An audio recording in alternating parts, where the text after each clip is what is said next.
Dans la première vidéo, je vous ai dit que Python était un langage de programmation qui permet de tout faire.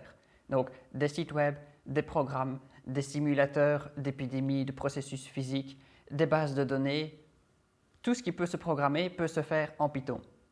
Maintenant, vous avez probablement remarqué que sur ce site, donc on a en bas de la vidéo une petite zone dans laquelle on peut écrire du Python, ça reste contenu sur une page web. Donc on n'a pas encore fait de programmes intéressants qui font des choses sur votre ordinateur, qui affichent des animations, des jeux vidéo par exemple, ou tout autre programme qui devrait pouvoir être fait avec Python.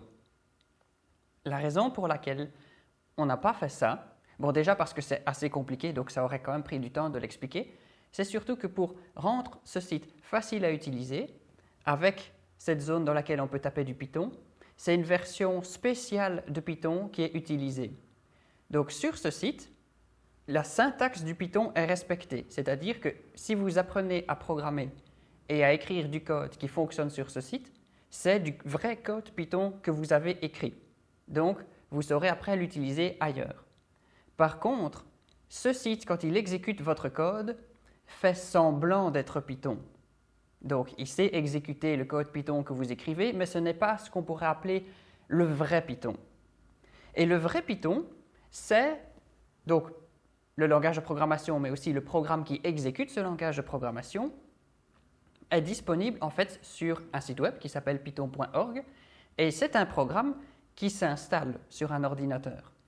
Et donc, par exemple, on peut télécharger ce qui exécute du Python pour Windows, Mac, Linux et encore plein d'autres types d'ordinateurs, l'installer et à partir de ce moment-là, vous pourrez exécuter du Python directement sur votre ordinateur ou sur l'ordinateur d'autres personnes si ces autres personnes installent le Python.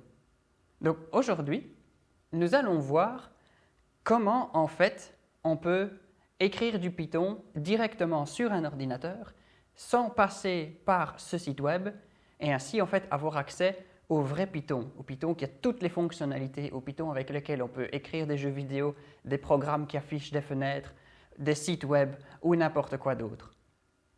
Donc pour cela, on a besoin en fait de deux composants. On a besoin de ce qu'on appelle un éditeur de texte, qui est juste un programme un peu comme Word, mais avec des fonctionnalités un peu différentes, dans lequel vous pouvez taper le code. Et ensuite, donc, ce code, vous allez le taper, vous allez l'enregistrer dans un fichier. Donc, par exemple, les documents Word, ce sont des documents docx que ça produit. Et les fichiers Python qui contiennent du code Python, ce sont des fichiers dont l'extension est .py, comme le début de Python. Donc ça, c'est le boulot de l'éditeur de code, de l'éditeur de texte, c'est de vous permettre d'écrire le code dans un fichier, de le sauvegarder, et cet éditeur de texte va tout faire pour vous aider. On verra ça plus tard. Le deuxième composant, c'est Python lui-même, ce qu'on télécharge depuis python.org, qui permet en fait de prendre ce fichier Python et de l'exécuter sur votre ordinateur pour que le programme tourne. Aujourd'hui, je vous propose d'utiliser un très chouette programme en fait qui combine les deux. Ça s'appelle Tony. Et c'est en fait un éditeur de texte très facile à installer qui vient avec déjà Python dedans. Donc comme ça, vous n'avez qu'un seul programme à télécharger, un seul programme à installer et tout fonctionne. Donc Tony est un programme qui est disponible sur le site web tony.org. Là aussi, petite parenthèse, sous Windows, c'est une bonne habitude quand on veut installer un programme d'aller directement sur le site web officiel du programme, ici tony.org. Si vous voulez installer Firefox et Mozilla.org, si vous voulez installer LibreOffice, qui est comme Microsoft Office un peu différent, c'est LibreOffice.org et tout un tas de choses comme ça, et de ne jamais utiliser les sites de style clubic télécharger.com ou des choses comme ça. Il n'y a pas de virus sur ces sites, mais assez souvent ils rajoutent de la pub. Donc, vous installez un programme depuis un de ces sites, le programme fonctionne, mais vous vous mettez à avoir de la pub sur votre ordinateur et c'est très embêtant. Les développeurs de ces programmes ne veulent pas ça, et donc quand vous allez sur le site officiel, ici tony.org, vous savez que vous aurez un vrai programme gratuit, sans rien qui est caché dedans, sans petits trucs qui s'installent en plus pour vous afficher de la pub. Donc, vous pouvez aller sur le site de Tony, et c'est en fait un éditeur de texte qui a un certain nombre de fonctionnalités intéressantes. Bon, tout d'abord, il y a la base. Le code que vous tapez dedans se fait colorer. Donc, ça vous permet de voir les mots-clés et c'est un peu comme en dessous de la vidéo ici sur ce site. Quand vous écrivez le mot-clé import, par exemple, il est dans une certaine couleur, certaines fonctions sont dans une autre couleur et ainsi de suite. Ça vous permet de vérifier que vous n'avez pas fait de faute de frappe et que le mot est réellement détecté. Ensuite, Tony vous permet, quand le programme s'exécute, de voir pas à pas quelles sont les variables qui sont connues par Python à ce moment-là, donc le nom de la variable et sa valeur.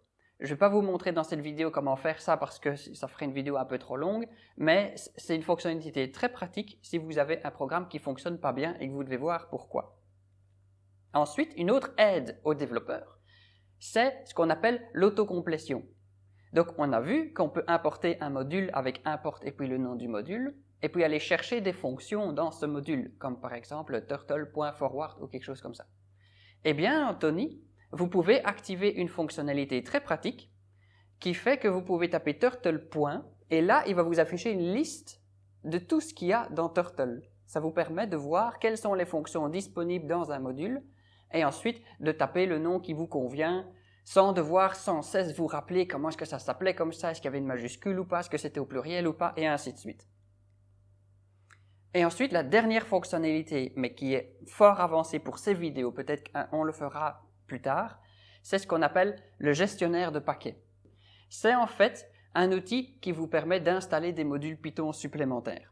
Donc, c'est grâce à des modules supplémentaires, donc on a vu Turtle, c'est pour tout ce qui est petite tortue, mais il y en a aussi un qui permet de faire des sites web, il y en a un qui permet de faire des interfaces graphiques, il y en a un, plusieurs même, qui permettent de faire des jeux vidéo, il y en a qui permettent de faire du traitement d'images, il y en a qui permettent de faire du calcul numérique, donc pour la médecine, pour la physique. Et donc, Tony vous permet d'installer ces choses. Donc maintenant, on va télécharger Tony, donc directement depuis le site. On télécharge, on permet à l'installateur de s'exécuter. Et là, pour je sais trop quelle raison, voilà, Tony est un des rares programmes qui fait ça. Donc, c'est à peu près systématique. Windows va vous demander si vous voulez réellement exécuter ce programme-là. Donc, oui, vous pouvez. C'est genre, j'ai téléchargé le truc, j'ai testé, ça n'a rien fait de mal à mon ordinateur, ça a installé Tony sans qu'il y ait de problème. Donc, vous pouvez cliquer sur exécuter quand même et continuer l'installation. Ensuite, c'est une installation tout à fait normale. Donc ici, je montre pour Windows, c'est la même chose pour les autres systèmes d'exploitation. On clique sur suivant jusqu'à la fin. Il n'y a rien de spécial à faire quand on fait ça. Et ensuite, on peut lancer en fait l'éditeur. Et donc, une fois qu'on a lancé Tony, c'est vraiment le même genre de fonctionnement que Word.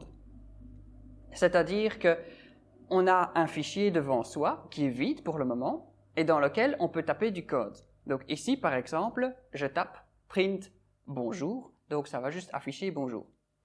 Contrairement à ce qu'il y a sur le site Programmons, on ne peut pas juste maintenant essayer d'exécuter ça parce que bon, ce n'est pas le même fonctionnement. Il faut d'abord enregistrer ce fichier.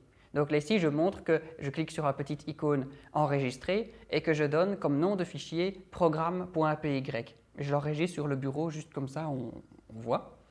Une fois que ce fichier est enregistré, donc il apparaît sur mon bureau et c'est vraiment un fichier que si je double-clique dessus, ça le rouvre dans Tony et j'ai mon code qui revient, ça a sauvegardé mon code. Et je peux maintenant exécuter ce fichier et je vois que bonjour s'affiche.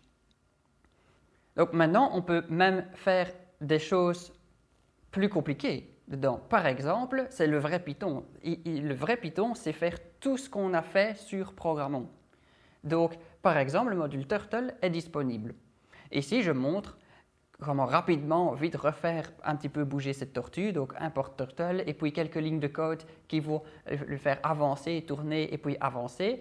De nouveau, j'enregistre le fichier avant de le lancer, et ensuite, je clique sur le bouton, donc on dirait un petit bouton play, grosso modo, c'est ça qui fait s'exécuter le fichier avec le Python qui est contenu dans Tony. Et on voit que ça ouvre une vraie fenêtre, donc une vraie fenêtre sur votre ordinateur. Ce n'est pas un truc dans un site web, hein, c'est vraiment sur votre ordinateur que ça s'exécute, qui montre que la tortue a bougé. Donc, cette fenêtre peut se déplacer et une fois qu'on a fini de la regarder, on peut fermer cette fenêtre et on revient à Tony. Donc ensuite, je fais quelques modifications dans ce code pour, disons, faire que la tortue fasse 4 angles. Donc comme ça, elle va dessiner un carré. Et donc, on voit que ça marche, donc ça fait un carré. Ensuite, en changeant un nom, parce que la fenêtre Turtle que Tony crée est en fait plus grande que celle sur le site web. Donc sur le site web, je disais que la zone de la tortue faisait 400 pixels x 400 pixels, donc avancer de 100, puis de 100, ça faisait un carré d'une bonne taille.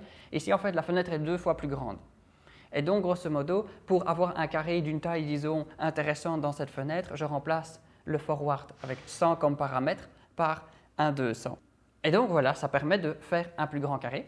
Et ce qui est intéressant avec cette utilisation de Tony et du vrai Python sur votre ordinateur, c'est que maintenant, vous avez des fichiers Python qui se promènent. Donc ici, programme.py sur mon bureau, je peux le rouvrir dans Tony.